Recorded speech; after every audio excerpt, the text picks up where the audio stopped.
right, here we go. Straight politicking on All You Suckers, episode 60. And I'm sitting here with Munchie B, Morals Over Money, the mayor. That's a big old deal, bro. Oh man, we bringing the people another fire episode after missing last week. I think you had a busy last week. I didn't really get into it. I just let you do your thing.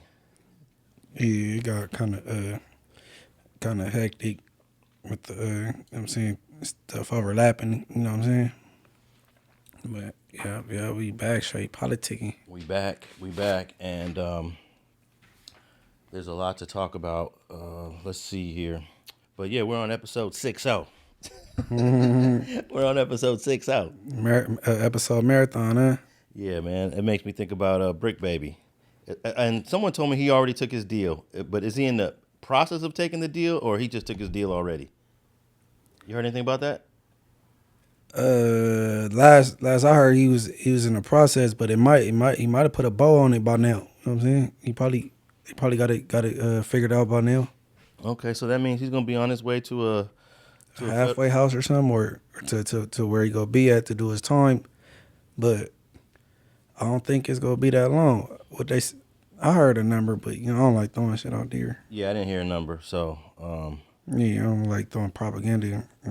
It could be like a year. I think he'll be all right. He gonna be back podcasting.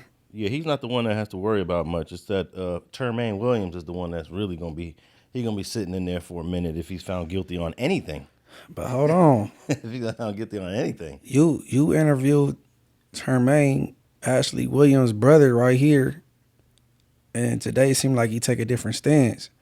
Now, Luce Cannon brother is on the internet saying that he pulling up and he catching all Termaine Williams' fades. And he's saying that his brother know MMA, ain't no way he got knocked out. And he talking like the fake Luce Cannon instead of the sensible twin brother. Yeah, I did see that. I did hear that. And I was a little confused. I thought I was listening to Termaine for a second when he was talking. But I think we've heard from too many credible sources that did happen to him in MDC. Right. I don't think there's no disputing that. Maybe the level of how it happened to him.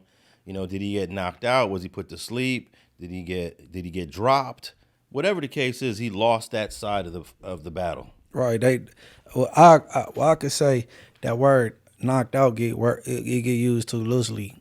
You know what I'm saying? When you go knocked out, is you going to bed. Yeah. Not a knockdown, knocked out. Like, you know what I'm saying? But hey, shit, only people that know that was in there. But what we do know, he was on the losing side.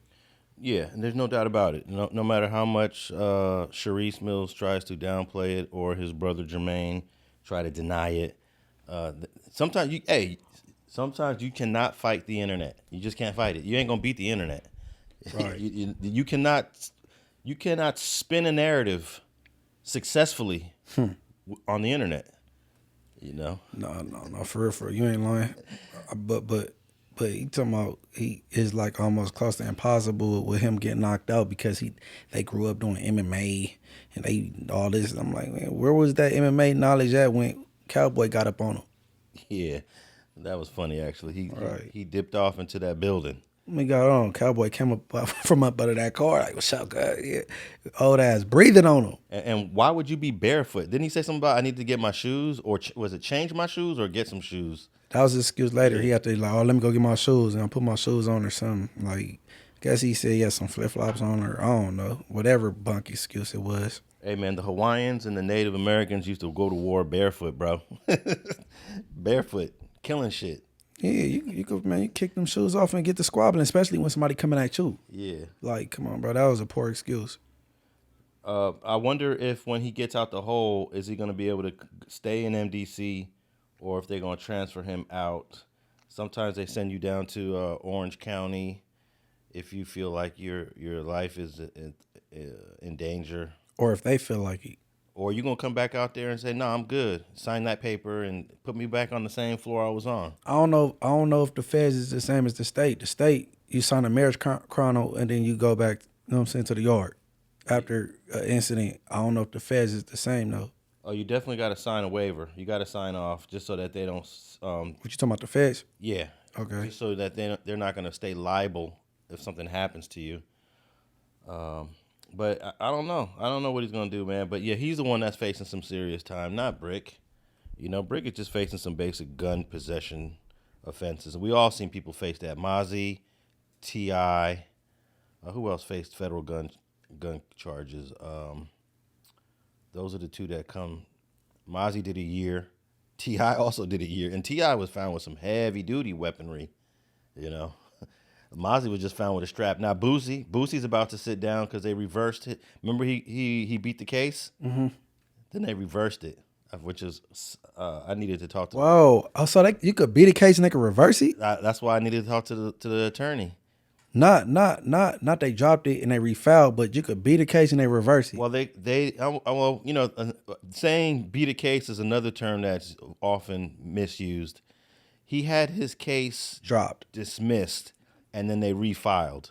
But it was dismissed because of a new law that came out saying that you cannot charge a felon with a gun case if his previous felonies were nonviolent. Because Boosie just got a bunch of dope cases. Mm-hmm. He don't have any violence. He just got dope. So he successfully argued that to the judge, and the judge was like, yeah, but then this is what happened. Okay, I remember now. That federal case that said that you cannot charge nonviolent felons with gun offenses, it didn't pass. It was going through the system, and then at the end, it didn't get signed off. Why though? I don't know. But on what grounds? That's crazy. Yeah, that case, and I remember we talked about that case, and we even called Megan Blanco, the attorney, on that, and she broke down what that case was. But somehow that case either got it got stopped in the legislative process, or it got overturned or something. Damn. So I wonder how long Boosie got to sit down. Yeah.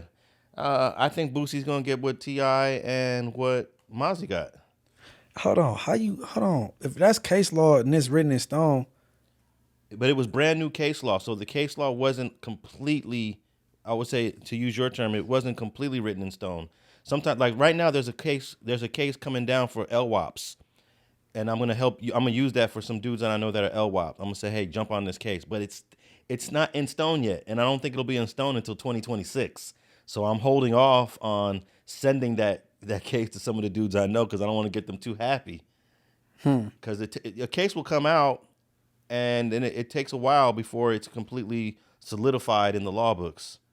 So I think that's where that gun case was at. That's crazy. That Boosie was using, that it wasn't solidified, and that's completely unfair. So basically, they need to not even dismiss a case based on that if the case law haven't been case law for a certain time. Then just make that the law, because how you can release somebody and then they thinking they about to move on with their life, and then you say, well, you know what I'm saying? Well, it was basically just they refiled on them. And that could happen to any of us. On them grounds, though, that's what I'm saying. They need to make sure case law is already locked in. I think this is what happened. When the case law was coming down the pipeline, it just so happened Boosie's about to go to court. So, of course, the defense is going to say, hey, let's take advantage of this brand new case law that's coming down the pipeline. You got a court date. They want to, right now, let's just use this. And they used it. Prosecutor was like, okay, go ahead and use that, even though it hasn't been solidified yet. And when it wasn't solidified, boom, the prosecutors came back and said, we refiling on you, Boosie. That case law didn't get the way. So evidently somebody about to use that in their case, and then they thought it was going to be what it was, and it wasn't in that case. I'm shocked that it didn't get signed off. Oh, yeah, we got to get Megan back on the phone. Yeah. We're going to get her get her next week. I thought it was great case law. A felon that has non-violent felons in their past should not have their Second Amendment struck from them, the right to bear arms. Your right to bear arms should still be intact, even though you have some felonies in your background. That's what it was all about. For most states, it's like any felony, boom, you lose your gun rights. But this federal case was like, no. We're gonna let certain felons maintain their gun rights. Of course, they had some restrictions. If you were violent, no. If you have sexual offenses, no. If you have, they had a litany of offenses that you lose your gun rights. But Boosie was good. Boosie just had some dope cases. So somehow that case law didn't stand up. That's messed up, bro. Yeah. Hey, there's a chance for it to come back. I've seen case laws fail. And when they come back, they need to bring them back down. Yeah, I've seen laws fail, and then they kind of retweak it. They rewrite it a little bit, and then it passes a second time, third time around. So, but yeah, I think Bricc should be good, considering what we've seen other people go to prison for similar offenses. Hey, free Bricc. He should be on his way on. Yeah. All right, man. I got this article about crime in Los Angeles, crime in LA, and the question is crime up? Some might say, based on just, tapping in with the news, seeing what's going on in a particular hood. Yeah, crime is going up on my block. I remember I talked to American Cholo, and he measures the crime rate based on what's going on his block in North Hollywood. I'm like, bro, that's a very narrow way to look at it. And the scale is based on, like the metrics is based on what, Los Angeles County? Yeah, the whole city. City or county? This one is gonna be. This article I have here is referencing. Actually, it's the county.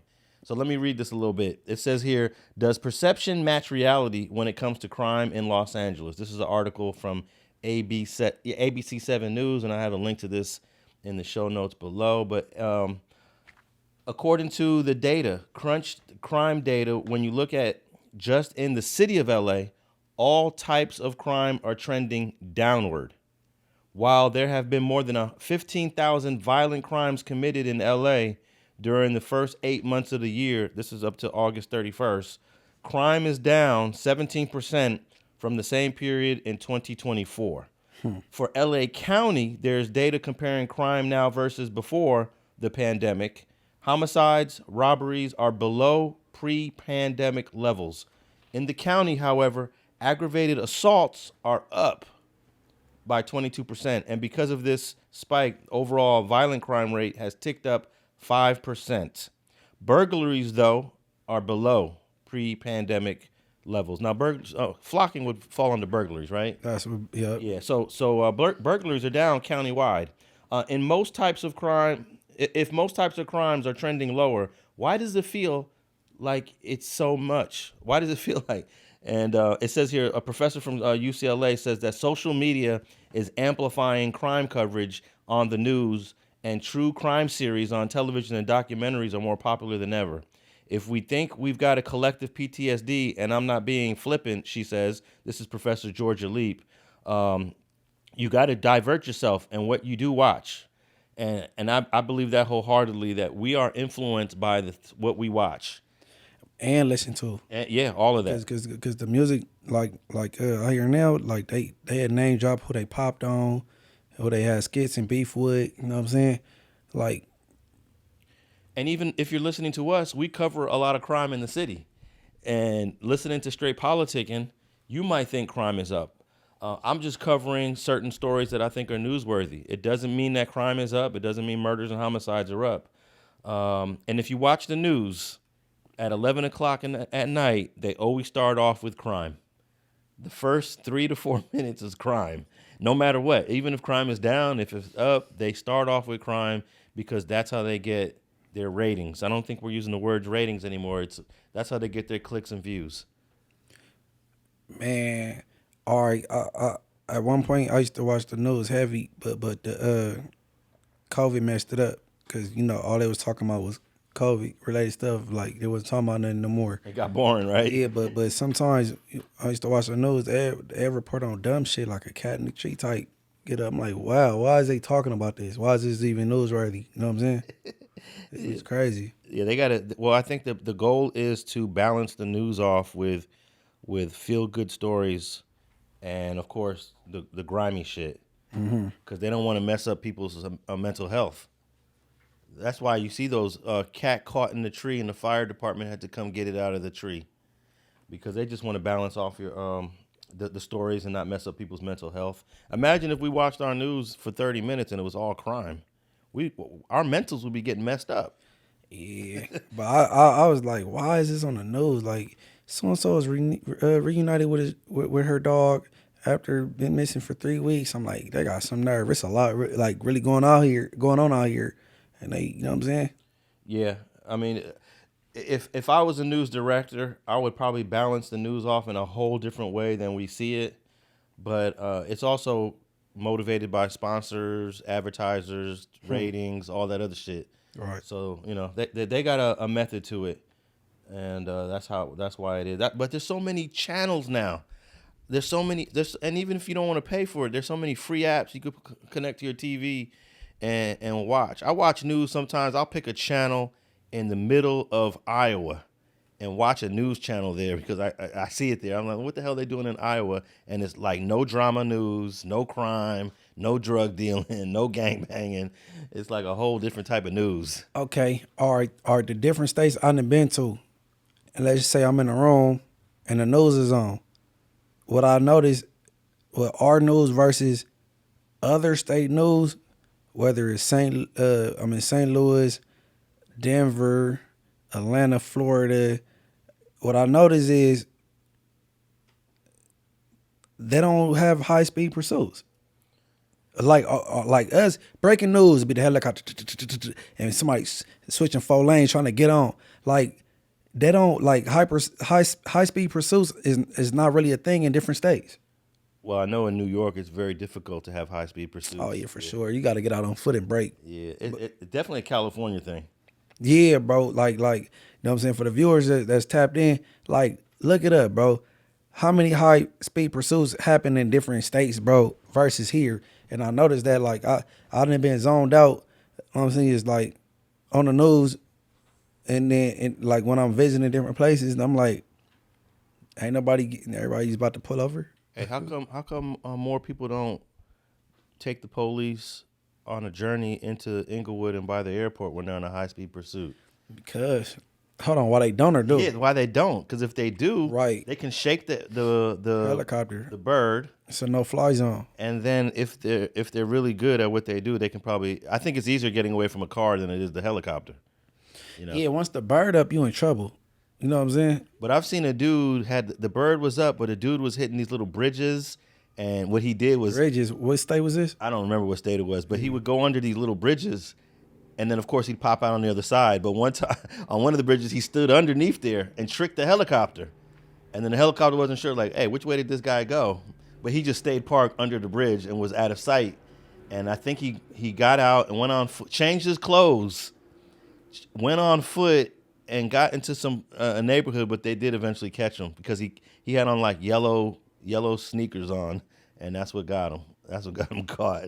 But yeah, there are ways to trick the bird, but you got to be really good and you got to have the right terrain around you. What about if you go into neighborhoods that have a lot of trees, a lot of bushes, trees that grow tall, and you can't see the street from the air? They get the dispatch and they're trying to communicate well. If you got like areas like that, the people that's policing the area, they already know that. You know what I'm saying? So they know they set up perimeters real quick, and you know what I'm saying? Like, I didn't got on from the police for sure. The bird and the police, like, and then I attempted to do it in Compton and got caught quite quickly. Good, because like it seemed like when I was in Compton trying to get on, the bird was already in the air. It seemed like it was already babysitting the air or something. Like, I'm from Inglewood. I'm used to like just footing, you know what I'm saying? And we don't have a helicopter. I just got to run from these dudes with these tight ass uniforms. But like when it happened in Compton, I'm like, bro, it's just crazy. Yeah. I was gonna say, I noticed the city of LA does a good job at cutting their trees and trimming their trees that really overgrow the street. Sometimes you'll see the city out there just chopping shit down. That's because they're trying to keep it visible. Mm-hmm. And I remember years ago, Fort Knox, which is the most secure place in America, this is probably the most the hardest place to rob. They used to have a bunch of trees around Fort Knox, and they cut every single tree. There are no trees, no trees around Fort Knox. It's completely open. And I guess they felt like all those trees was a security security issue. All right, for the viewers, y'all ever seen Training Day? And at the end, when he was on the red end, that dead end street, like, you put in your own work around here. You know what I'm saying? Denzel had got shot. You know what I'm saying? That area is called the Jungles, and they got that particular name because of the landscape of the trees and stuff like that, right? Because I believe they got the little, you know what I'm saying? So if you're looking above from a helicopter, you go get the little, you go get the jungle experience looking from above. Yeah, that's definitely why they call that the jungles, because there's a whole lot of trees, a whole lot of shrubbery and vegetation. Especially, there's a street that is completely covered. I don't know if it still is, but August. If you drive through August, you're completely under trees. You wouldn't be visible from a helicopter on that street, August, between just east of Nicolette, all under trees. So I don't know. They probably trimmed it up since then. But I think Bricc is going to be good. He should be home soon. We'll find out in the following days or weeks what his sentence will be. All right, man, I got this story out of New Jersey. I like to keep up with all these indictments. I like to keep up with them. And New Jersey, this is just a few days ago. 19 Jersey City gang members charged for drug trafficking. 19 Jersey City gang members and associates have been charged for their roles in an expansive drug trafficking conspiracy. U.S. Attorney Haba announced. They got a list of all their names, and then it says these defendants are charged with operating a drug trafficking organization that poisoned the community of Jersey City with their distribution of fentanyl, crack, PCP, and other narcotics. I'm almost certain all those drugs came from L.A. All these drugs, especially the PCP. PCP. L.A. is the capital of PCP. These arrests and charges mark another strike in our relentless war against deadly narcotics and ruthless street gangs that infest and terrorize our communities. We will not rest until every drug trafficker and violent offender is held accountable and removed from the streets. And I'll put a link to this article. I got a clip I'm going to play, but I just wanted to react to that statement that these people really think they can get rid of drugs and get rid of gangs by indicting 16 people, because next week, what's going to happen, Munchie? Shit, man. It's going to be some more people stepping up to sell that shit. There you go. It's going to be some more people pop out. That's all it is. All these indictments do is create a little vacuum, and then whoever was on the sidelines is going to figure, they're going to jockey for position and do the same thing all over again. Yeah, but they use that the verbiage they used for the low press and like to make, you know what I'm saying, to the community, make it seem like they really need to clean something up. You know what I'm saying? Yeah, but we got to let the people know that this is just all semantics. Right. There's nothing real about these press conferences and what they say. All right. They're not getting rid of the gang. They're not getting rid of drugs. They're not getting rid of the problem with drugs is that there's a market to use them. As long as there's a population of people that consume the drug, there will always be people there to bring them the drug. Sad to say, if the dealers wasn't selling it, the government would be. Yeah, and the problem is too many people in this country want to do drugs. So if they want to clean up the drug problem, don't go after the dealers. Go after the users. If there's no users, then there's no dealers. If there's no market, then there's no money to be made. You'll be surprised how many higher ups, politicians, lawyers that do cocaine. Yeah. They'd be shocked. If you get the drug testing, senators, governors, and mayors, y'all be shocked. And how many of their drugs are coming from a street source? You know?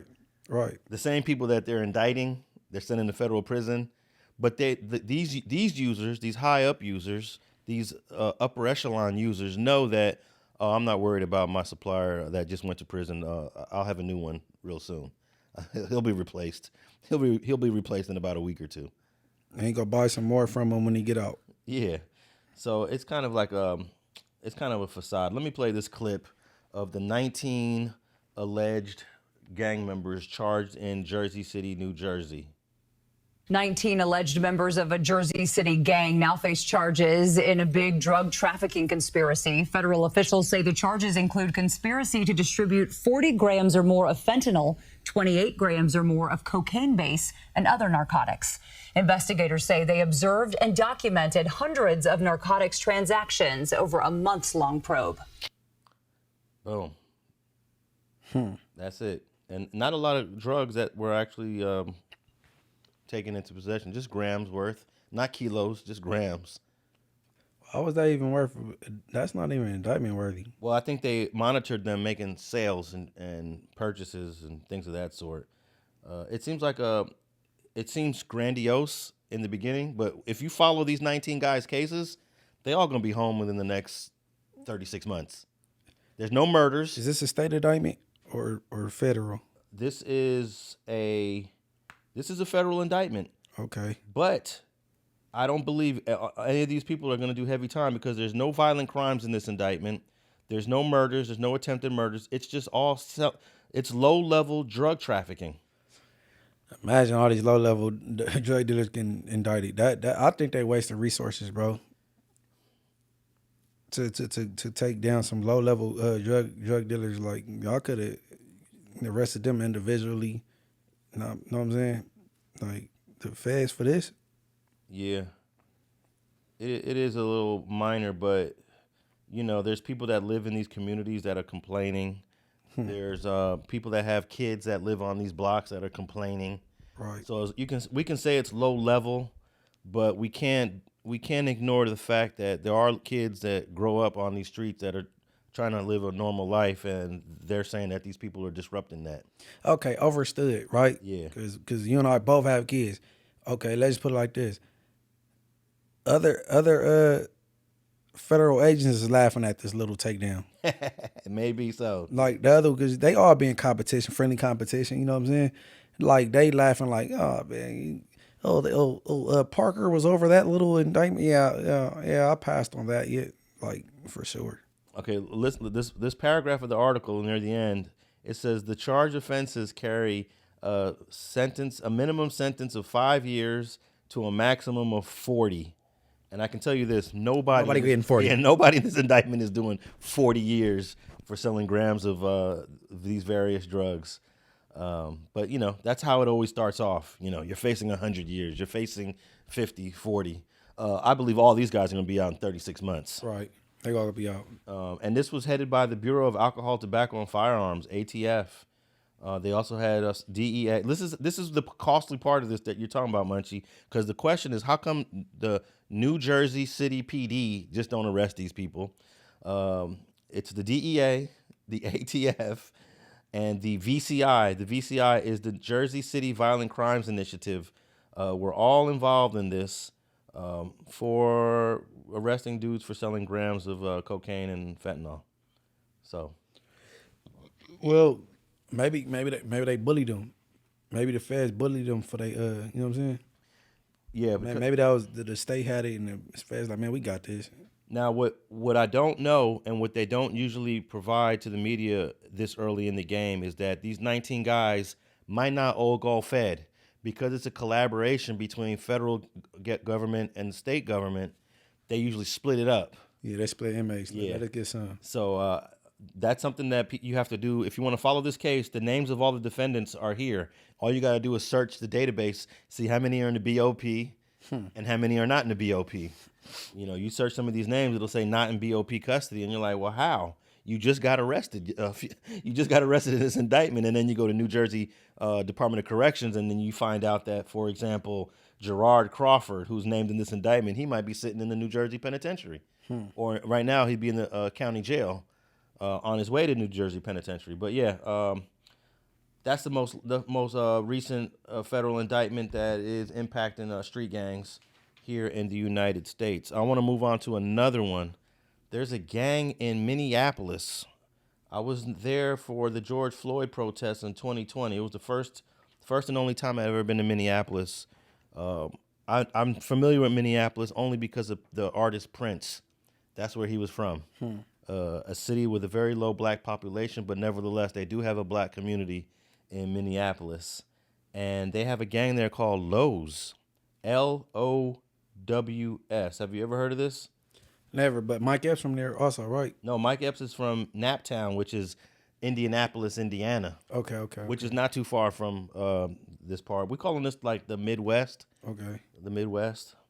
I would say Prince is the person that put Minneapolis on the map, but I'm sure since then there might be a few rappers that I can't even tell you that are representing Minneapolis. It doesn't really get, I mean, until the George Floyd thing, we haven't really heard about Minneapolis. I can't even name an artist, a rap artist out of Minneapolis that's popping. Yeah, when I think I think of Mike Epps, but you say he's from a city not too far. Yeah. Yeah, they call that Naptown, Indianapolis.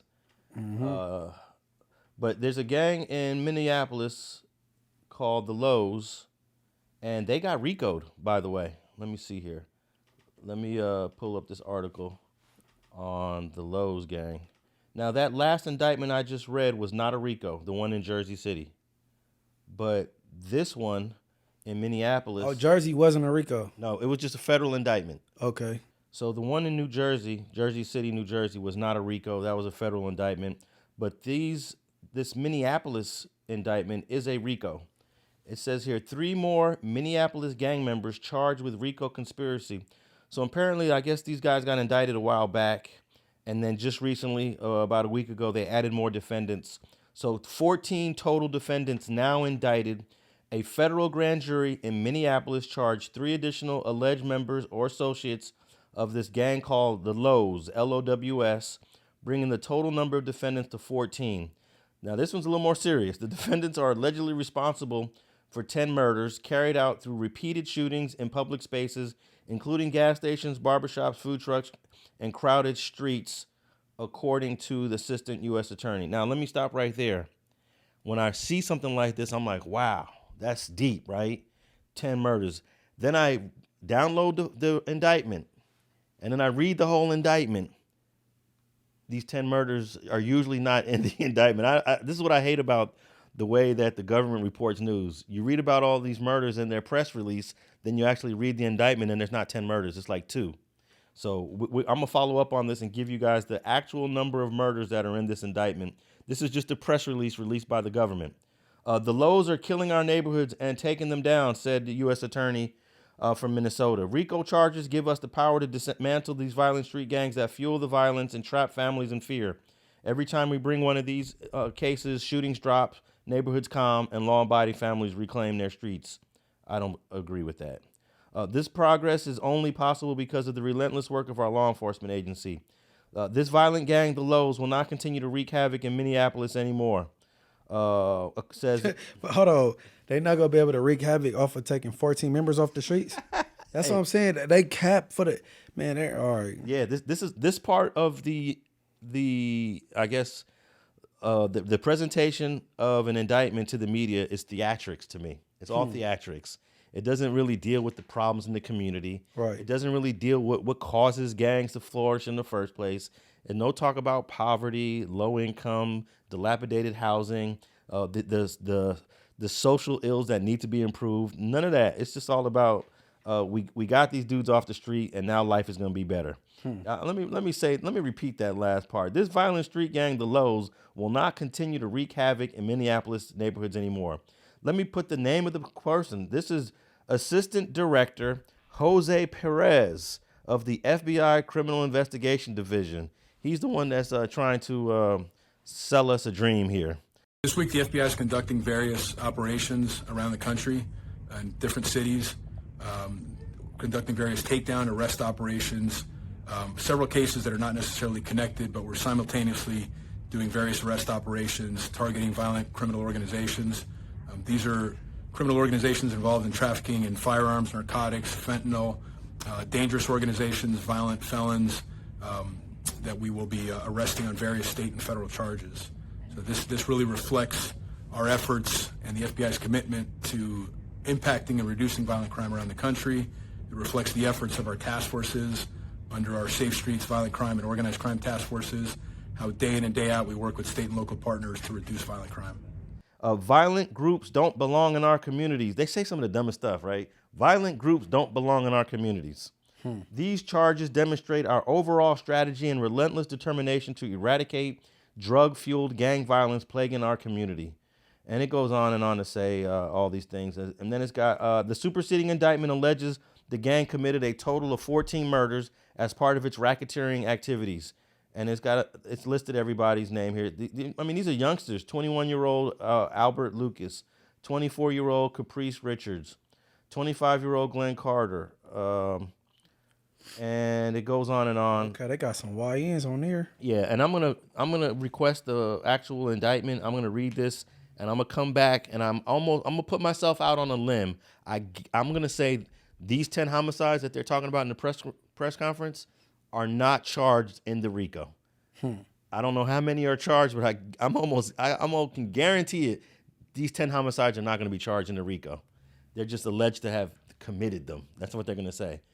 And I will follow up with how many homicides are actually charged in this RICO. But that's that, man. The Lows, never heard of them. We have now. Yeah. And they get busy, man.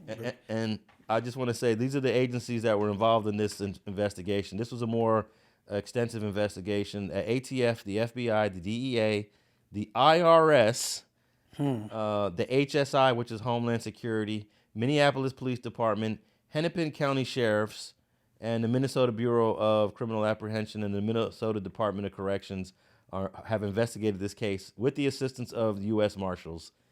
You know, the U.S. Marshals are only there to do one thing, right? You know what they do? What, transport? They transport, but in terms of the investigation, before anyone's arrested, they're there to arrest the ones that are fleeing, the fugitives. Okay. Yeah, that's what when you're not apprehended without incident, then they call the marshals and say, "Hey, we got such and such. We weren't able to get him," and the marshals be like, "All right, we'll find him for you." Hey, well, look, free all parties involved in all non-indictments because you innocent until proven guilty. So at this point, man, free all them brothers, man. Yeah, I doubt they're gonna give them bail either. No, yeah, the ones in Minneapolis, it look like no bail coming. Nah, but free all of them until they, you know what I'm saying? Now, this gang, Lowe's, in Minneapolis is relatively new. Now, I say new. It might not be new to you, but according to this report, they were formed in 2004. So they've been out for 21 years. To me, that's a new gang. If you've been out since the 2000s, you're new. To both of us. Oh, you can, because we were talking about the other day about some gang, and I said it was new, and you was like, "Nah, that gang ain't new." And I'm like, You gotta tell me what gang it was. I forget. Hey, bro. A couple of weeks ago, we were talking about something. Like what? I wonder. We gotta revisit what gang it was because like if your gang came out in the millennium, it's for sure new. Yeah, I mean, if it came out in the 90s, it's new. It depends. 90, yeah. I look at some 90s gangs as new. Okay, look, because a lot of these gangs wasn't Blood or Crip at the time, but they was established. You know what I'm saying? Okay, what's the newest blood gang in Los Angeles? The newest blood gang is probably Bop and Palmdale. BOP, Bloods on Point. Okay, how about let's just keep it in the city? In the city. Yeah. In the city of Los Angeles, not Antelope Valley, the newest. I'll give you one then. While you're thinking, I've always kind of thought All for Crime was a newer gang. It's a newer gang, but it's out of an old neighborhood that used to have 40 Piru Bloods in it. See, I was thinking All for Crime, but I don't know if I could go All for Crime. But I think All for Crime is a 90. I think they came out in the late 90s. But I was gonna say the Weirdos after All for Crime, but I don't know. I think the Weirdos might have a few years on All for Crime. I think the Weirdos might be early 90s and All for Crime might be late 90s. But do we have any blood sets in the city that's post 2000 millennial? In the city? Yeah, in the city. I can't really think. Of. But yeah, I would say anything post 2000 is new. You going back to even maybe the 90s. Yeah, I'm going to the 90s when I say Weirdos and All for Crime. But see, I can't think of the hood, but it's in Carson. They a new Piru hood, bro. Oh, okay. Oh, Grace, the Grace Avenue Pirus? Grace Yeah. Avenue Piru. So I'll say Grace Avenue Piru in Carson. Okay, you know what? I don't have a year on Grace. Is that a 2000s gang? I believe so. I could, I could be a little, but I believe so. That's the newest homie, like on the blood side of things. I could think of. Dang, I interviewed a couple of them dudes too, and unfortunately, I don't remember when they started, but I interviewed like their founders, and yeah, they were young during the interview, so that it was a new gang. Right. So Grace probably the latest, bro. And then if we go outside of just Los Angeles and we still in LA County, we gotta say Bop, B-O-P in Palmdale. But other than that, Grace. I think I interviewed a Bob dude about 10 years ago, and yeah, but there was some BOP that formed in the San Fernando Valley. They got the same name but completely different. The A1A Bops. Yeah, and then you got the ones in Palmdale, Lancaster. All right, man. Lalo's new gang for sure, if this 2004 formation date is correct. And but damn, you definitely got the attention of the feds, because every single alphabet agency was on that ass in this investigation. All right, man. Crazy story out of your hometown, Munch. Crazy story out of your hometown. And it involves a dude that is approximately just probably, I'd say, a year to a few months younger than you. This guy is from your generation, if he's from Inglewood. I don't know if he's from Inglewood or if they just saying his residence is Inglewood. But we're going to call this the dating app murders. Well, the first thing I thought was like, oh, this dude was killing chicks. Right. This dude was killing chicks. But it turns out that a guy from out of Inglewood was luring males off of a dating app and killing them. Let me pull up an article here, and we'll. I also got a clip on this, and the guy has an unusual name too. I don't think I've ever even heard of a name like this. Dude might be African. I didn't get that from hearing the name. Let me see. Okay, yeah. The last name is Prowell, but the first name is Rockim. Rockim. Rockim Prowell. Prowell. 34 years old. Inglewood man was charged after he is accused of murdering 2 men and then trying to kill a third one after meeting the victims on an online dating app. Now, let me just say that this article and other articles are deliberately not naming the app. They won't tell us what it is, but we could talk about that in a minute. The Los Angeles County District Attorney said on Monday, Rockim Prowell, 34 years old, killed Miguel Angel King, 51, on July 20th of 2021. So it's taken a minute to really figure out who this guy was. After the 2 men talked on an online dating app, the DA's office said, investigators believe that Prowell shot King to death and stole his car. King's vehicle, which contained forensic evidence linking Prowell, was later found a few days later near the suspect's home. King's remains were found nearly a month later in the Angeles National Forest, which is right here north of the city.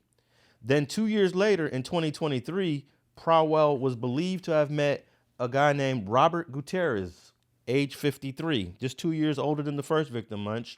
After connecting on the same online dating app, Gutierrez's family reported him missing 2 days later. While Gutierrez's remains have not been located, investigators found his car in Prowell's garage and arrested him. It appears Prowell has not been charged with Gutierrez's murder then. What is that? Wait, that sounds like a typo. It appears Prowell was not charged with Gutierrez's murder then. Okay, then in the past. Okay. Fast forward to February 2025. Okay, so they found his car in his garage then, whenever then was. And then in 2025, Prowell was connected to another victim, 40-year-old man on the same dating app. After meeting him in person, he tied him up, beat him with a baseball bat. Damn. Then the victim tried to escape. Prowell chased him down in a car, struck him, broke his leg, the DA said. By the time the first alleged murder happened, Prowell already had a brush with the law. He was charged in a series of residential burglaries out of Beverly Hills wearing a mask and a wig. Okay, this guy has been active, man. It's almost difficult to follow this. Hold on, they didn't say the last victim name. No, they did not identify the surviving. It seemed victim. like he targeting Hispanics though. It is, but even the first guy's name, I thought it was Hispanic, Miguel Angel, but the last name is King. So he might be mixed or just a Latino with a non-Latino last name is possible. Because Miguel Angel, Miguel Angel King, that can go both ways. We know a lot of blacks named Miguel. That actor, Miguel Nunez, you know. No, for sure. But definitely the second victim, Robert Gutierrez, we could say he's Latino, but sometimes I don't like to assume. I know some guys that he could be Belizean, you know. Who knows? All right. We want to see pictures of the victim. But what I did notice is that the first victim, 51 years old, the second victim, 53, and then the unnamed third victim is 40. He's going after slightly older people that he know he could overpower. That he ain't getting no 25-year-old dudes pulling up on him. And we're gonna keep it like, you know, it's obvious that this must be like a gay date nap, because you're on a date nap and it's all men victims. You know what I'm saying? Yeah, so they have his mugshot from the 2021 burglary that he had committed. And he's black. And he's definitely black. And he has this cold mask with a wig that he put on. It makes him look like a white guy. They have a picture here of the mask and the wig. And there's a surveillance picture of him with the mask and wig on during the time he did this burglary in Beverly Hills. Man, I think that man homophobic, bro. Okay, so it says here, according to DA Nathan Hockman, these are predatory acts that showed a total disgrace for life. The suspect has now been stopped in his tracks because of the diligent and tenacious work done by both the LAPD and the LA County Sheriffs. He was arraigned this week. But what I thought is interesting here is that the first victim was 2021. Then they got the second victim, 2023. If this is his thing, there's got to be some more victims between 2021 and 2023 that they don't know. But how they find a murder victim car in his garage and he don't get charged for it? Yeah, that's a good question, and I think maybe the article here kind of might be mistaken here, because the way they worded this, it says Gutierrez's remains have not been located. There's no body also. But hold on, but he's missing. He's missing. But you got this man's car. Yeah, and it appears that Prowell was not charged with that murder when he was when they found the car in his garage. It doesn't say when, but let's say in 2024, he wasn't charged with the murder then. But now in 2025, they linked him to this new victim. It looks like they're going to charge him with the Gutierrez, the second victim murder. He got charged with driver without owner's consent because he had the car in the garage. He didn't get charged with the murder at the time. It sounded like that's crazy. Woo, no, that makes sense to me because there's no body. They're very reluctant to charge someone with a murder when the body hasn't. But when a car they find a car that's stolen, they contact who the owner is and be like, you come get it. You got to pay for it to get out of the impound, though, even though you the victim, got your shit stolen. But they like we got your car. You got to come to the impound. You get it out. Like, but the people you tried to contact the owner to get the car, you wasn't able to contact them. Then what? Like they just left it at that. Like, well, I'm confused. Okay, now if I get my car stolen and they find it, they're gonna be, hey, Mr. Banks, we have your car in Orange County. We found it. I'm like, okay, well, I will have to go to that tow yard and get it. You know what I'm saying? Yeah. I know they contacted the owner of this car trying to. No, they already knew this guy was missing. He had been reported missing before they even found his car. See, that's what I'm saying. So how did he just get a? Because you know what he's gonna say? He's gonna say, "Oh, I just got this car from another dude. I don't even know Gutierrez." That's what his thing was saying. I don't know this dude Gutierrez. And there was the LAPD are left there with their hands in the air, like, what do we do?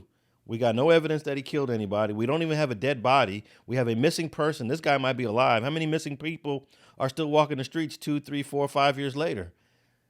Oh, yeah, no, that was from that garage shit. They was watching him for sure, though. Yeah, but they were able to link him to a third victim in February of 2025, and now they're like, oh no, hell no, you killed this dude. You killed this dude Gutierrez for sure, probably. And they linked him to that first one. So, yeah, they're calling this dude a serial killer, man. He's 34 years old out of Inglewood, bro. I was like, I wonder if Munchie knows this guy. If he's from Inglewood, he went to high school with a lot of people in Inglewood that's your age. That name is very distinctive, Rockim. But you know, like they go off the ID. So if my ID say Carson, They go like 19-year-old Carson male, you know what I'm saying? And just because that's what my ID say, but I'm not from Carson, you know what I'm saying? Because Rockim. But I'm pretty sure they go get in the comments if somebody know Rockim and went to high school or Rockim in Inglewood, but you know. All right, I got a clip here from this story out of Inglewood. Let me play it. Men murdered. Investigators say both were lured to their deaths through an online dating app, and the man now under arrest and charged with their murders is well known to police for a string of previous burglaries in which he wore a mask to hide his identity. Eyewitness News reporter Michelle Fisher has more on how detectives connected all the dots. Michelle. Mark, when someone goes online looking for love, the last thing they might expect is violence. The LA County District Attorney's Office now charging a local man for a murder spree, seemingly luring in his victims with the cruel bait and switch. This man, 34-year-old Rockim Prowell of Inglewood, on Monday was charged with murdering 2 men and attempting to kill another after connecting with all 3 of the alleged victims on a dating app. Bail was set at no bail. Prowell hidden as he appeared before a judge in a downtown Los Angeles courtroom today as the LA County District Attorney released details of his alleged murder spree. Investigators say Prowell's first victim was Miguel Angel King. They met up on July 20th, 2021 after connecting through an online dating. They had a picture of Miguel Angel King. He's definitely Latino. All right, here, let me continue. Accused of fatally shooting King and stealing his car. King's remains were discovered in the Angeles National Forest 3 weeks later. Then 2 years after that, on August 21st, 2023, investigators say Prowell made plans with 53-year-old Robert Gutierrez, who he also met through the same dating app. Gutierrez's family reporting him missing 2 days later, his body never discovered, investigators locating his car in Prowell's garage when he was arrested last week. A third unidentified 40-year-old victim, investigators say, met up with Prowell earlier this year on February 22nd. The pair also connecting online. Prowell accused of binding the victim, beating him with a bat, and stealing his wallet. The victim managing to escape, but investigators allege Prowell chased him with a car, hit him, breaking his leg. And take a look at this security footage of what appears to be a white man, but it's really a masked Rockim Prowell wearing the disguise he used during a series of burglaries across Los Angeles between 2019 and 2021, a crime Prowell is currently on probation for. Prowell currently being held with no bail, with his arraignment now set for next month. If convicted, Prowell faces life in prison without parole or the death penalty. The DA's office saying a decision on whether to seek the death penalty will come at a later date. Mark? Michelle. Okay, one thing that this news clip said is that the car was recently found in the garage.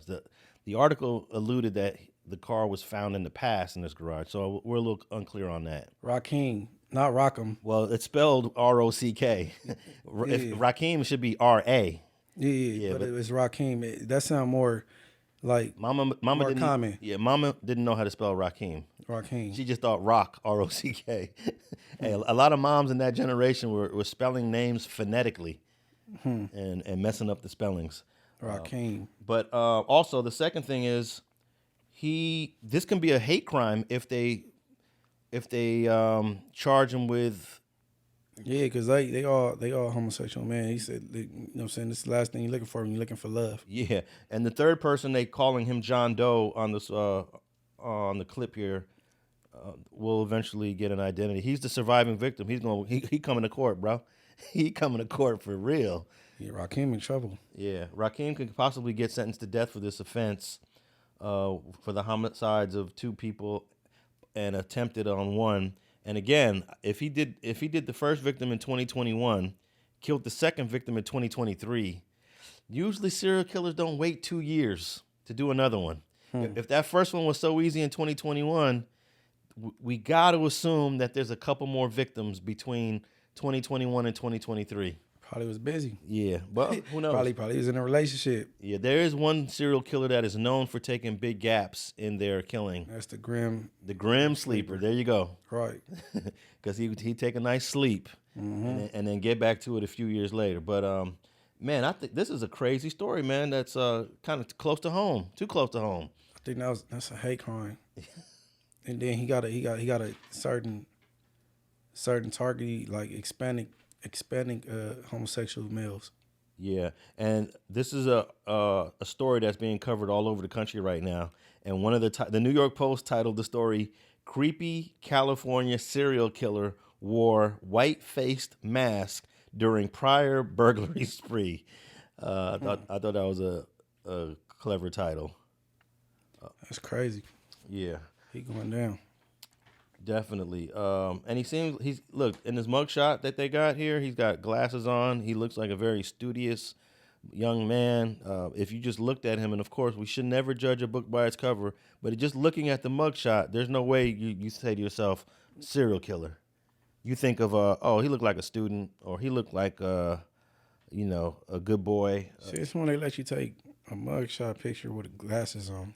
Oh, they tell you to take your glasses off for the mugshots? Yeah, I mean, man, But these are clearly prescription glasses. yeah, they still make you take it off. Okay. Well, he's got his glasses on here. Yeah, I just took the DMV photo the other day. I had on a hat to the back, and the lady said, "Take your hat off, please." Yeah, to see the mugshot picture or a DMV identification picture is to ID you though. They don't want nothing to distort your identification though. So you got to take your glasses off when you get a mugshot, huh? Yeah, but I'm talking about when I had prescriptive glasses, I was taking them off. You know what I'm saying? Oh yeah. I did see that photo of you hanging off the sign. You had some prescription glasses yeah. on. So like they, you know what I'm saying?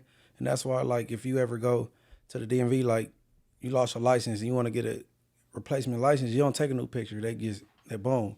Versus like, I lost my ID, you gotta take a new ID picture because your identity changed. Tattoos, hair, you know what I'm saying? So do you have to take yours off even for a DMV photo? What you talking about? Some shades? Yeah. Hell yeah, some shades. But you can't say that, hey, I'm disabled and No, hell no. You gonna take them off. They wanna see, you know what I'm saying? It's to identify you. Okay, I thought that there are some exceptions. Shades not prescriptions. even the prescription glasses, prescription lenses, you taking them off. You know what I'm saying? That's something like they might have had them take pictures with it on and off. So when they post that picture, the victims could be like, "Hey, I was a victim of him too." Okay, but are there exceptions for prescription glasses for a DMV photo though? No, not the photo. Yeah, the DMV ain't tripping that hard. But No. DMV photo, you taking them glasses off. Okay. You're not gonna take a picture with no glasses on the DMV. So this is a little unusual that this mugshot, this dude got his glasses on. I think that was for the press. I think that's in case you won't be able to identify him with his glasses off. They posted that one. They took two different pictures. Believe it. Yeah, they got the profile picture of him too. You know how they tell you to turn to the side. Mm-hmm. He's got the glasses on the profile picture. Yeah. I bet you he did all that low to the side, to the front, all that with the glasses on and off. Okay, for sure. Okay. I'm almost positive because they man, listen. I had the police ask me before. And at the time, I thought it was a dumb question. They said, "Do you shoot people with your glasses on or off?" I'm like, man, get out my face. Like, you know what I'm saying? Like, they was ready. I was on some probation check type shit. But then I was looking at these little cases. You know, I don't know, Warren County, and they was talking about this dude. I ain't say his hood or where he from, but he was doing this thing, and he was getting described by some gold rimmed glasses. You know what I'm saying? So I'm like, okay, so it make more sense why they was asking me the dumbass question. I thought at the time, like, when you shoot people, I'm like, I'm thinking like, first of all, bitch, I don't shoot people. And then second of all, like, why you asking some stupid, like, you know what I'm saying? Yeah, I'm unaware of the glasses. I don't know, requirement. I learned something new today. I never really pay attention. If a guy got glasses on or not.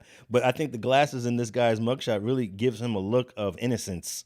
Yeah, but that ain't the point. Is if he got these glasses on, committing these crimes, they want the public, the victim to be like, I'm not sure because he had glasses on. So the mug shot they keep me is without the glasses, and that one is for the public. I bet you. Yeah, they probably want other victims to come forward based on what he looks like with these glasses on. Right. Because this is the way he was presenting himself on that dating app. Look.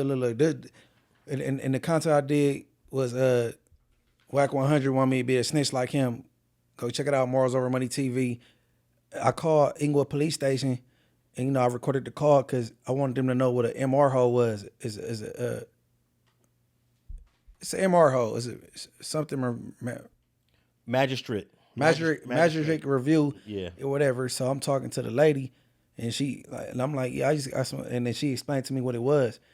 We could call, but like, do y'all typically take booking pictures with glasses on? Like, they answer it? Yeah. I bet you they answer it. All right, man. Hey, I'm gonna be on top of this story. This is very interesting. I might actually pop up at court for this. Interesting. I saw. They said, did you hear the part where they said he was standing there for arraignment, but he wasn't standing there. He usually when you're in arraignment and CCB, you're behind a little wood wall and you can see the face, but you're kind of partially blocked. But he ducked. He didn't show himself at all, and his lawyer was standing right there. The news person said that he wouldn't show himself, but I saw the lawyer, and I know that lawyer. I worked with that lawyer on some cases before. I might tap in with him. He's a public defender, so he got assigned a public defender that I personally know because I just saw him in the news clip. Yeah, he seen all that news coverage now. He ducking. Yeah, he ducking, and I didn't think that was allowed. Like, can you duck? Can you just completely duck and not show yourself? Evidently. Yeah. I'm surprised the judge didn't say, stand your ass up, man. I mean, he appeared. He's there. Yeah, he's there. He can answer. Do you understand, Mr. Whatever how you pronounce it? Yes, ma'am. He can say that face in the wall. You know what I'm saying? Yeah. All right, man. We were tapping in with this story before the cameras were rolling, Munchie, on this Tesla and this person D4vd. D4vd's Tesla was found. D4VE. Okay, well, this one says D4vd. Okay, man. Yeah. Okay. So I have a clip here that I want to play, and then we're gonna talk about a new article just popped up about a minute ago. So we got an update. Underway in Hollwood into a body found at a tow yard. Workers there making this gruesome discovery this afternoon inside a car they had towed. Fox 11's Matthew Seedorf outside the tow yard after speaking exclusively with a worker there. Matthew. Yeah, that worker can't believe it. His coworkers made that gruesome discovery on the second floor of this parking garage. Now, many wondering who would do this and why. An up-close look at the black Tesla where a body was found Monday stuffed in the car's trunk. I don't know, it's pretty shocking, you know? So it's a tow yard, so LAPD's tow yard, so it's pretty shocking to me, though. Victor's coworkers at Hollwood Tow made the gruesome discovery on the impound lot's second floor after noticing a strong smell coming from the car. Police then finding the victim's body wrapped in a bag like trash inside the Tesla's trunk. Do you remember this car or anything about it? That's why I don't know. I was here this weekend, so I don't know. I know there's cars upstairs, a lot of them, so. Fox 11 is learning the car was towed in from Hollywood Hills last week after someone reported it as abandoned. This part of town doesn't surprise me that much, honestly. People that live near the tow yard not very surprised. It's sad. It's quite morbid, but you know, apparently that kind of thing happens a lot here. So yeah. If Hollywood isn't weird enough, then the weird place has got to be weird enough. So it's all just a big, strange craziness of Hollywood Tow. We get some LAPD on scene refusing to answer any questions about the investigation. Well, information about the victim and possible suspects have not been released. People do weird things, and we don't think it's too crazy around here when this happens every once in a while. That black Tesla had Texas license plates, but Mike's giving us a look right here at the razor wire, very highly secured building. But again, tonight, a whole lot of questions remain about this case. We're live in Hollywood. Matthew Seedorf, Fox 11 News. Okay, so initially I thought the car was towed from a place in Hollywood when the body odor was already discovered.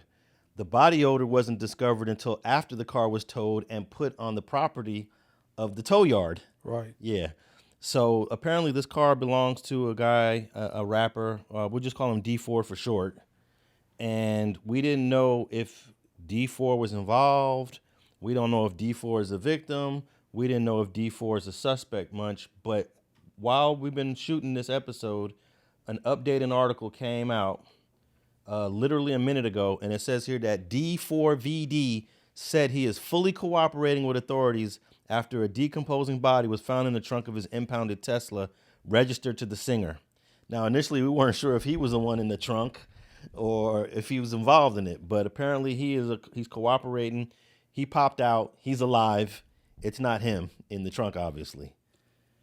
He got some questions to answer. Yeah, he got a bunch of questions. Car registered to you. It was called in because it was abandoned. Got to the tow yard. It's an unalived body in the trunk of the car. And it's smelling. So that's a telltale that it's been there for a minute. And you pop up talking about you ready. He got some questions to pop. He got some questions to answer. Okay, so it says here, law enforcement sources have told the LA Times that the impounded automobile is registered to David Bricc, the singer's real name, in Texas. The body has not yet been identified. Bricc, who is currently on tour, performed in Madison, Wisconsin on September 7th and is still set to perform in Minneapolis tonight. Oh, he booming. And we're talking about tonight, September. He won't make it to that. Yeah. Okay, a spokesman for Bricc told NBC that the musician has been informed about what happened, and although he is still out on tour, he is fully cooperating with the authorities. I don't think you can fully cooperate remotely, right? Can you be in a whole other state and be considered fully cooperating? If they tell him you need to fly into LA right now, then I'll say, okay, you fully cooperating. But if he was avoiding coming to LA and using this I'm on tour excuse, he ain't fully cooperating. Which one is it? I don't know, man. Unless he talked to him over the phone and they really believe that they got tabs on him and he won't flee. It says here that the body was discovered yesterday after a foul odor was coming from the vehicles on the tow yard. Detectives responded and located human remains. Police source said the car had been sitting in the tow lot for at least 5 days, and it was towed from the upscale Bird Streets neighborhood in the Hollywood Hills. So 5 days before that would be September 3rd it was impounded. Bricc, known as D4vd. D4vd released his debut album, Withered, back in April. He broke through in 2022 with singles Romantic Homicide. Wow. He has a song called Romantic Homicide. That's not going to age well. That's not going to age well. Oh, wow. He's got a song called Romantic Homicide and Here With Me, which garnered significant traction on TikTok. He released his debut EP, Petals to Thorns. I guess that's a reference to a rose. In May of 2023, and then followed up with a few months later with The Lost Petals. It sounds like he's got dark titles, bro. Right. He might be Gothic or something. But he's a R&B singer. Right. He might be Gothic. Okay. Bricc launched his current tour back in August. He has North American dates scheduled through the end of this month, with his last show currently slated for September 20th in LA. A tour of Europe, the UK, and Ireland is supposed to follow in October. So this dude is doing good. I never heard of the dude. Yeah, man. No, he booming, but he not our type of music, bro. Okay. It sounds like he sounds. I don't know the genre. They say R&B. He might do some dark type of. Hey, I'm definitely gonna tap in with this song called Romantic Homicide. Romantic Homicide that came out in 2022. Oh man, this is it's not looking good for you right now, bro. Because you know how DAs and prosecutors love to use your music against you. Romantic Homicide is giving I love you to death. No, for real. Hey, Guns N' Roses back in the late 80s had a song, and he talked about burying his girlfriend in the backyard because he loved her so much. Something along those lines. It's been a long time since I heard the song. There's a lyric in there about burying his girlfriend because of how much love he had. It kind of makes me think of what you just said about this. Romantic Homicide, I love you to death. Mm-hmm. So, hey, we'll see what's up. But this just dropped a couple. This article is 2 minutes old. So we'll follow up with D4. D4, his complete name is D4vd. That's kind of hard to say. D4vd. He needed a better name. No, he just abbreviating David. Oh, yeah. Without the I. Mm-hmm. Yeah. Without the I or the A. Okay. All right. And the last thing I want to talk about is your boy. Whenever you start off with your boy, it ain't your boy. It ain't your boy. Your boy Young Gunna. I mean, not Young Gunna. He's just Gunna. I'm confusing him with Young Thug. Yeah. Your boy Gunna because Freddie Gibbs had a few things to say about about Gunna, and it was along the lines of him being a snitch, I guess. Right. And let me see here. Freddie Gibbs blasts Gunna as a rat bastard at the VMAs. Now, I don't know what they mean by that. Did he blasted him on social media, or did he go up there and accept an award and threw him in his speech? If I could guess, he was yelling from seat to seat. Yeah. Okay, so basically, Freddie Gibbs did a selfie video, and he's sitting there in the seats at the VMAs, and he says, "I see you, boy. Don't try to hide, rat bastard." That's the quote. And here, let me just play this clip real quick so people can get a sense of where Freddie Gibbs was sitting.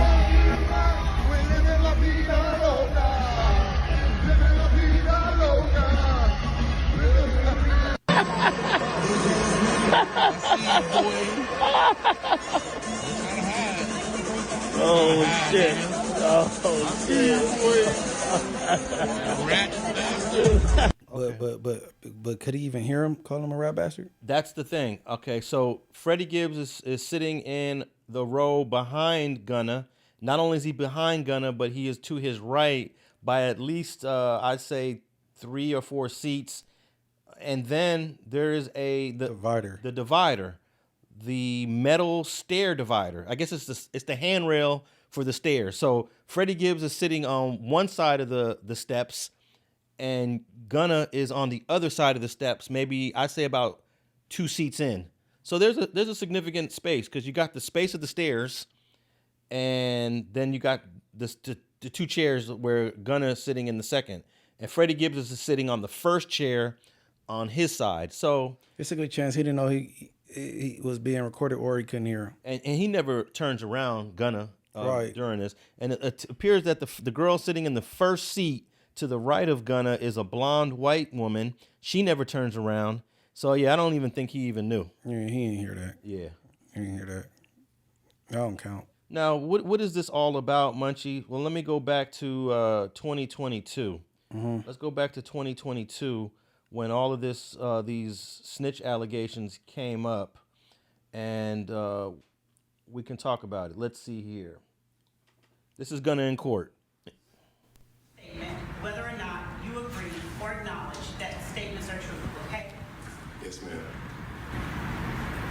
I became affiliated with YSL around 2016. Is that true as it pertains to you, Mr. Kitchens? Yes, ma'am. YSL is a music label and a gang, and you have personal knowledge that members or associates of YSL have committed crimes in furtherance of the gang. Yes, ma'am. You were present when law enforcement officers stopped a vehicle in which you were present along with Jeffrey Williams, wherein hydrocodone, methamphetamines, and a firearm were recovered. These items did not belong to you. Yes, ma'am. And do you acknowledge the following statement? I recognize, accept, and deeply regret that my talent and music indirectly furthered YSL the gang to the detriment of my community. YSL as a gang must end. Is that your statement or acknowledgement? Yes. That's it. I haven't heard that in a long time, so that refreshed my memory. Yeah, I wanted to. That was not cool. I wanted to put that out there because we all have amnesia with so much news that we're being bombarded with every day. That wasn't cool. That hits harder. It hits harder right now when you listen to that again. That wasn't straight. Yeah. Of those 4 statements that he said, the last 3, which one was the most damaging? I could tell the one was the best was the first one. I can't say the most damaging. All that shit was trash. All of it. Yeah. But here's my question. I remember when the lawyer addressed the media and he said that Gunna is not going to be testifying against anyone. Gunna is not telling on anyone. And it turned out to be the truth. Gunna never came back to court. Gunna never testified against anyone. It went to trial. It went to trial without Gunna. But that was definitely damaging. To me, the most damaging part was when he admitted, that was my phone, when he admitted that YSL is a gang. It must be stopped. And it must be stopped. I never even remembered that part. No, all that shit trash. But here's the thing. these are the words of the DA, and they're asking you to agree. No, so you have to tell the DA. I'm not going to say that part. No, your attorney wrote that plea agreement out. Your attorney went to the DA. They read it over. They both agreed. How gonna come out? My client gonna agree to this plea, and that's what it was. Yeah, but the prosecution also has to sign off on it. Right, but the prosecution didn't come up with that. Well, we don't know. The lawyer came up with that, bro, and they both had to agree to that before he even came out to say yes, ma'am, yes, ma'am, yes, ma'am. Nah, you can't put that on the DA. No, I'm gonna put it on a DA because they wanted him to say it's a gang. Your defense attorney would not. Your attorney agreed to it. Yeah. Well, you agreed to it as a client. No, your attorney knew what was about to be said before Gunna knew, and he brung it to Gunna, bro. But see, I think Gunna trying to put on like he didn't know what he's about to come out and say yes, ma'am, yes, ma'am, yes, ma'am to. You know what I'm saying? No, you can't do that. Yeah, but that's not. That's on the lawyer. That's not on the DA. Well, ultimately, at the end of the day, it's on the client because what we don't see in this court, the clip ends, the judge is going to ask Gunna, are these your beliefs? Yes. Are you doing this against your will? No. She's going to go through a litany of questions so that you can't come back on no other appeal and say those weren't my words. She's going to ask her own questions. Are these your words, Gunna? Yes. For whatever reason, we never got the full clip of that. That was recorded, by the way, from a person in the audience. That was not part of the public broadcast of the trial. Because it ain't allowed. It's not allowed in federal court. That's not even federal court. That's not federal court. Yeah, this is state RICO. If it wasn't for this person that was in the audience recording this on their cell phone, we would have never saw this. Right. We would have had to get the transcript. Right. And who's going to do that? It would have came out. Yeah, you're right. It would have came out, but it wouldn't have hit as hard as this. Right. And I don't understand why they wouldn't allow this to be broadcasted during the other proceedings that we saw. But they definitely came to agreement. All right, Gunna's going to say this. We don't want the cameras in here for that. And it was like, fine. And how the hell did someone in the audience get away with this? How are you there with the camera and nobody sees you recording this? That's another thing. Good. It got through though. Yeah, it did get through. So at the end of the day, Gunna did provide information that was hurtful to the defense. Most defendants were able to get off of this case, but I think some of them did get found guilty, right? Some of them were found guilty. And we ain't got no knowledge of them because they not in the spotlight. Yeah, they're not in the spotlight, but all the other defendants pretty much came home on this case. So, Gunna could wiggle his way out of this one, right? No. No? No. I see. It's bad for me to hear this again. Only 1 out of 4 that yes, ma'ams was cool. Yeah. That's trash. What do you think about the part where he said, I was in the car with Young Thug. We got caught with X, Y, and Z, the dope and the guns, but it's not mine. Horrible. Because if it ain't yours, it's 2 people in the car. Whose is it? Well, the other 2 people could also say it's not mine. It was in the car. You should have told your lawyer to take that question out. Yeah. Take that question out, bro.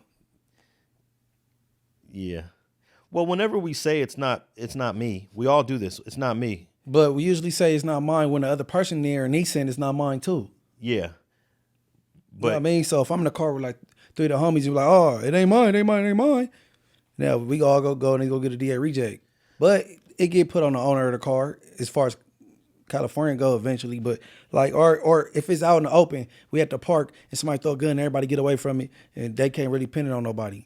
That we all say, it ain't mine, it ain't mine. This fool's in a car with 2 occupants, and now he telling the judge this gun and these pills wasn't mine, and there's only one other person in there. Yeah. He's trash, bro. Look, the only time I caught a gun case only once in my life. I was 18, 19 years old, and I was in the car with 3 other people, and I was the driver. Got pulled over. The gun was in the air conditioning vent that I thought was well tucked away. The first car, the 2 cops never found the gun. They was about to let us go. A second car pulled up.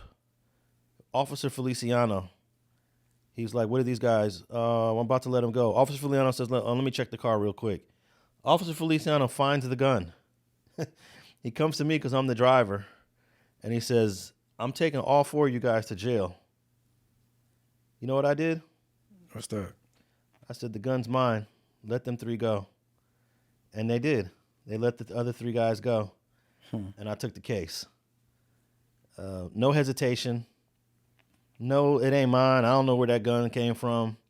I just took the case. Went to court. Got a DA reject on that.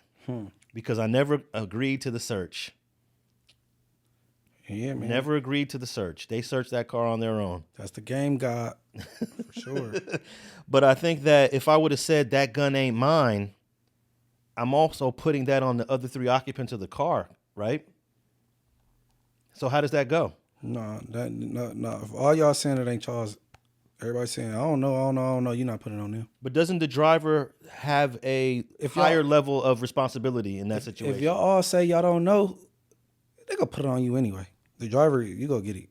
Yeah, but driver going, bro. But then they would take all 4 of us to jail. Yeah, but they gonna let them go. Yeah. Yeah. I don't know. I could have played that differently, huh? Shit, it don't even matter. It came out. I mean, I got a DA reject, but using that as an example, I could have told Officer Feliciano, that ain't my gun. Look, I got to jail. I bailed out. You know what my bail was back then for that gun case? What? It doesn't exist anymore. $1,000. $1,000. Paid the whole $1,000. I could have paid $100 for the bail bonds, but I don't even know if a bail bonds would have even took that, right? Because it's such a little amount of money. I wasn't around back then, but you know that 10%. I don't think they want $100. Yeah. So I bailed. Ain't enough to get the paperwork started. Bailed out, paid the whole $1,000, went to court, got a DA reject, and they mailed me back. Here's the cool thing: when you pay your whole bail, you get it all back. No more. What do you mean? If you pay 100% of your bail, you get it back. We just gotta look that up. Oh, that's a fact. The reason why you don't get none of it back is the bail bonds person is paying the bail; they get the money back. We gotta look that up, bro. Laws change. Yeah, but that's the whole purpose of bail bonds don't even make money no more, bro. You know that, right? They make very little. Right. But they got like 1 million cases, so they're making a little bit of money off of 1 million cases. So no, we got to look it up. I don't think you get all your money back, bro. The bail bondsman gets all your money back. So let's say you bail out. I hear you, but I said you gotta look it up. I ain't buying that. Okay, no, I don't even gotta look that one up. Yeah. We'll let the people correct you on that, Munchie. Yeah, I doubt it. Yeah, the bail bonds person gets 100% of that money back after the case is over. Once it's over, and you're either sentenced or it's dismissed, or I heard you the first time. I just ain't hearing it. Okay. No, for real. All right, man. Freddie Gibbs kind of went in. He didn't really go in.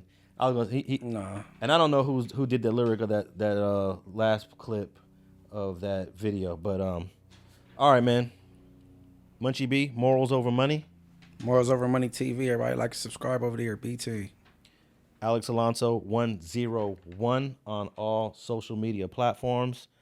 We're on all podcast platforms. Make sure you're tapping in on Spotify, iHeart, and if you're listening to us on the Apple Podcast, leave a comment and review below, and we out.